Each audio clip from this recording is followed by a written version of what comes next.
Hello guys, welcome back to my channel. வீடியோக்குள்ளே போகிறதுக்கு முன்னாடி மறக்காம இந்த வீடியோக்கு ஒரு லைக்கை போட்டுருங்க. லாஸ்ட் பார்ட்டில் நம்ம விராஜ் அவனோட அம்மா கிட்ட ரொம்ப ஹார்ஸாக பேசிகிட்டே இருக்கான். உங்கள் பிள்ளை மேலே உங்களுக்கு ஏன் நம்பிக்கை வரல அப்படின்னு. நான் நம்பிக்கை வைக்கிற அளவுக்கு நீ என்ன அவ்வளோ நல்லவனா அப்படிங்கிற மாதிரி கேட்டு போட்டுறாங்க. இதை கேட்டதுமே அவனுக்கு பயங்கர கோவம் வந்துடுது. உடனே அம்மாவை போய் திட்டிக்கிட்டு இருக்கான். எவ்வளோ திமிரு இருந்தால் என்கிட்ட இப்படி குரலை வசதி பேசுவீங்க அப்படிங்கிற மாதிரி கேட்டுட்டு இருக்கான். இங்கே பாருப்பா, நீ என்ன வேணா பண்ணிக்கோ, ஆனால் நான் சொல்கிறதெல்லாம் உண்மை தானே, அது உனக்கே தெரியும் தானே. சரி ஓகே, உன்னோட கடந்த காலம் ரொம்பவே மோசமானது அப்படின்னு தான் நீ நினச்சிட்டு இருக்க. ஆனால் இப்போ உனக்கு என்ன பிரச்சனை? உனக்கு ஒரு அழகான மனைவி கிடைச்சிருக்கா, அவள் உன்னை அதிகமாக காதலிக்கிறா, அவ உன் மேல உயிரே வச்சிருக்கா. அப்பேற்பட்டவகிட்ட நீ உண்மையா நடந்துக்க வேண்டியதானே, ஏன்பா நீ இப்படி இருக்கிற அப்படிங்கிற மாதிரி இவங்களோட ஆதங்கத்தை அப்படியே கண்ணீரோட வெளிப்படுத்திக்கிட்டு இருக்காங்க. அவங்கிட்ட புலம்பிட்டு இருக்காங்க. ஆனா அவன் அதெல்லாம் கேட்கற மாதிரி இல்லை. இப்ப நீ என்ன சொல்ல வர, என் பொண்டாட்டியை பத்தி நீ ஏதாவது பேசுன அவ்வளவுதான் அப்படிங்கிற மாதிரி திட்டிட்டு இருக்கான். இங்க பாருப்பா, ஒரு அம்மாவா இருந்து நான் இதெல்லாம் உங்ககிட்ட சொல்லல, ஒரு சராசரி பொண்ணாதான் நான் உங்ககிட்ட பேசிட்டு இருக்கேன். அவளோட நிலைமையில வேற எந்த பொண்ணா இருந்தாலும் உன்னை சகிச்சுக்கிட்டு உன் கூட இவ்வளவு தூரம் வாழ்ந்துட்டு இருக்க மாட்டாங்க. அவ உன்னை உண்மையா காதலிக்கிறதுனாலதான் உன் கூட இருந்துட்டு இருக்கா. ஆனா அப்பேற்பட்டவளோட குடும்பத்தையே நீ சதைச்சிருக்கியே, இந்த உண்மைலாம் அவளுக்கு தெரிஞ்சிச்சுன்னா என்ன ஆகும்னு நீ நினைச்சு பாத்தியாப்பா அப்படிங்கிற மாதிரி கேட்டுட்டு இருக்காங்க.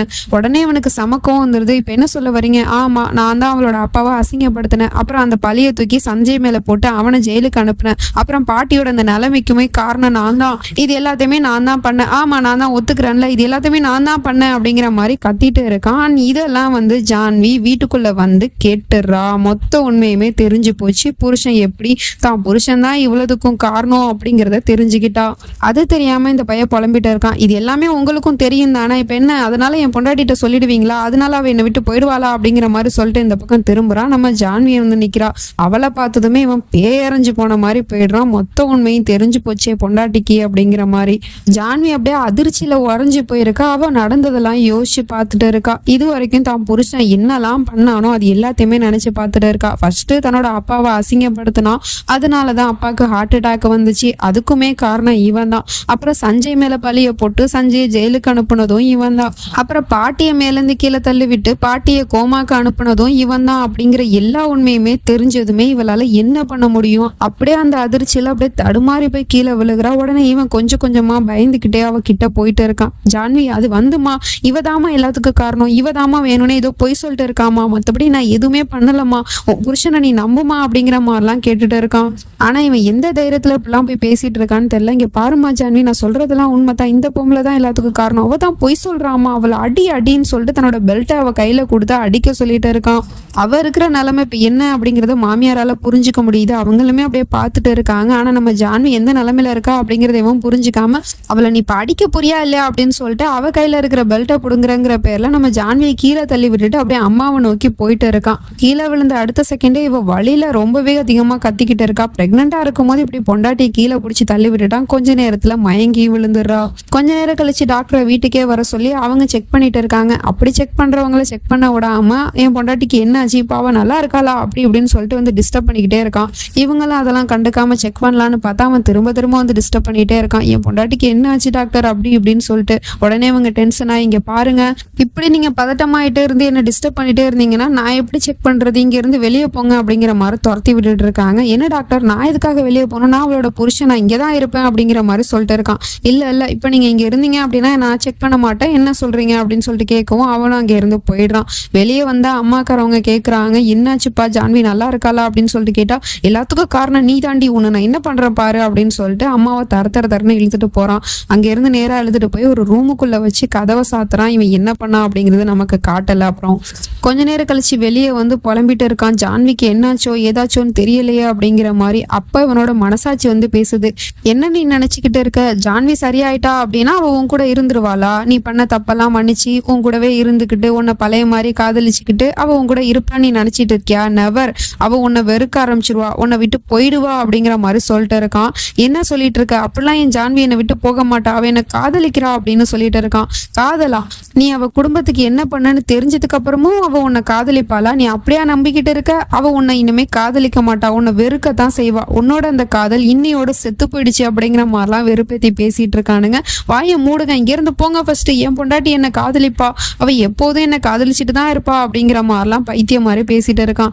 அதுக்கப்புறம் அங்கிருந்து நேரா வாட்ச்மேனை போய் திட்டிட்டு இருக்கான். இவ்வளவு திமிரு இருந்தா நீ அவளை உள்ள விட்டுருப்ப, அவளை உள்ள விட்டதுனால தான்டா இவ்வளவு பிரச்சனை அப்படிங்கிற மாதிரி திட்டிட்டு இருக்கான். நான் என்ன சார் பண்றது, நான் வந்து ஃபோன் பண்ணிட்டே இருந்தேன், நீங்க தான் எடுக்கல, நான் என்ன பண்ணுவேன் அப்படிங்கிற மாதிரி கேட்டுட்டு இருக்கான். அதுக்கப்புறமா தான் கவனிக்கிறான் அங்க தொட்டில் இருக்கு. இதை யாரு கொடுத்தா அப்படின்னு சொல்லிட்டு கேட்டா மாமனார் தான் வந்து கொடுத்துட்டு போனதாக சொல்லிட்டு இருக்கான். இப்ப நம்ம விராஜோட அம்மாவை காட்டுறாங்க. அவங்களோட நிலைமை ரொம்பவே மோசமா இருக்கு, முகமெல்லாம் காயமா இருக்கு. அப்படின்னா அவன் ரூமுக்குள்ள கதவை சாத்திட்டு தன்னோட தாயையே அடிச்சிருக்கான் போல இருக்கு.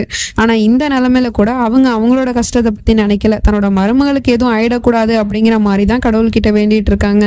வீட்டுக்குள்ள வந்து இந்த பையன் சரக்கு அடிக்க ஆரம்பிச்சிட்டான். எதுக்குன்னா இப்ப ஜான்வி எப்படி ஃபேஸ் பண்றதுன்னு தெரியல, அவன் முன்னாடி போய் எப்படி நிக்கிறதுன்னு கூட இவனுக்கு தெரியல. ஏன்னா இப்ப அவன் பண்ணது எல்லாம் தெரிஞ்சு போயிடுச்சு, எல்லா உண்மையுமே இப்ப வெட்ட வெளிச்சமாயிடுச்சு. அதனால அவகிட்ட போய் எப்படி பேசுறது அப்படிங்கிறதுக்காக இப்ப அவன் பிராக்டிஸ் பண்ணிட்டு இருக்கான். ஜான்வி நான் வந்து அப்படிங்கிற மாதிரிலாம் திக்கி பேசிட்டு இருக்கான். அது வந்து நான் வந்து ஏதோ தெரியாம பண்ணிட்டேன், என்ன மன்னிச்சிடு அப்படிங்கிற மாதிரி கேட்டுட்டு இருக்கான்.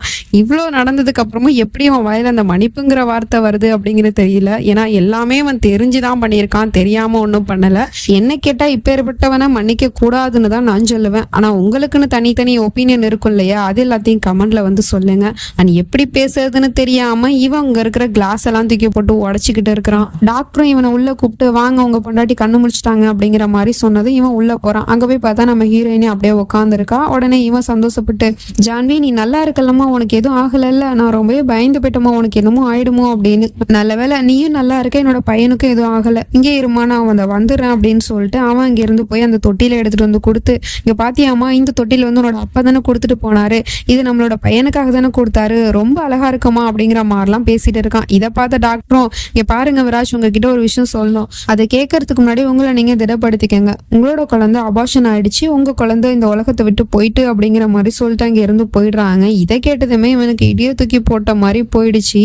ஆனாலும் இவன் நம்ப மாட்டேங்கிறான். என்ன சொல்லிட்டு போறான் அந்த பொம்பளை, என்னோட குழந்தை என்னை விட்டு போயிட்டானா, என்னோட பையன் அப்படி எப்படி என்னை விட்டு போயிடுவான், அதெல்லாம் இல்ல, எப்படிமா ஜான்வி நீ சொல்லு, நம்மளோட பையனுக்கு எதுவும் ஆகல தானே, உன்னோட வயிற்றுல கையை வச்சு சொல்லு அப்படி இப்படின்னு சொல்லிட்டு பைத்தியம் மாதிரி பேசிட்டு இருக்கான நம்ம ஹீரோயினி எதுவுமே பேசாம அப்படியே பித்து பிடிச்சி போன மாதிரி உட்காந்துருக்கா. ஏதாவது பேசு ஜான்வி, எனக்கு அவங்க வார்த்தை மேலாம் நம்பிக்கை இல்லை, உனக்கு தெரியல நம்மளோட பையனை சுமக்கிறதே நீ தானே, அப்போ உனக்கு தெரியும்ல, உன்னோட வயிற்றுல கையை வச்சு சொல்லு, நம்மளோட பையனுக்கு எதுவும் ஆகல தானே, வாயை திறந்து சொல்லுன்னு கேட்டா அவ வாயை திறக்க மாட்டேங்கிறா. இப்ப நீ சொல்ல அப்படின்னா உன்னை என்ன பண்றோம் பாரு அப்படின்னு சொல்லிட்டு அவனோட பெல்ட்டை கழட்டிக்கிட்டு இருக்கான். பட் பெல்ட் வந்து இப்போ அவன்கிட்ட இல்லை இல்லையா, ஏற்கனவே அதை யூஸ் பண்ணிட்டான் அப்படின்னு சொல்லிட்டு அங்க இருக்கிற ஒரு புக்கை எடுத்து அப்படியே நம்ம ஹீரோயினை அடிக்கிறதுக்கு போறான். வாயை திறந்து சொல்லு அப்படின்னு சொல்லிட்டு. ஆனா எந்த தைரியத்துல அவன் இப்படிலாம் பண்ணிட்டு இருக்கான் அப்படிங்கிறது தெரியல. அதுக்கப்புறம் அதுக்குமே அவன் எந்த ரியாக்டும் பண்ணல அப்படிங்கவுமே சே அப்படிங்கிற மாதிரி சொல்லிட்டு அந்த புக்கை தூக்கி போட்டு அவன் இங்க இருந்து போயிடுறான். ஆனா இந்த நிலைமையில கூட நம்ம ஹீரோயினியை அடிக்கிறதுக்கு அவன் முன் வரானே, இவெல்லாம் என்ன புருஷன் அப்படிங்கிறது தெரியல. நம்ம ஹீரோயினியோட நிலைமையை பார்த்தாதான் ரொம்பவே பாவமா இருக்கு. இதுக்கப்புறம் என்ன நடக்க போகுது அப்படிங்கிறதுலாம் நம்ம நெக்ஸ்ட் பார்ட்ல பார்த்து தெரிஞ்சுப்போம். அது வரைக்கும் பை ஃப்ரெண்ட்ஸ்.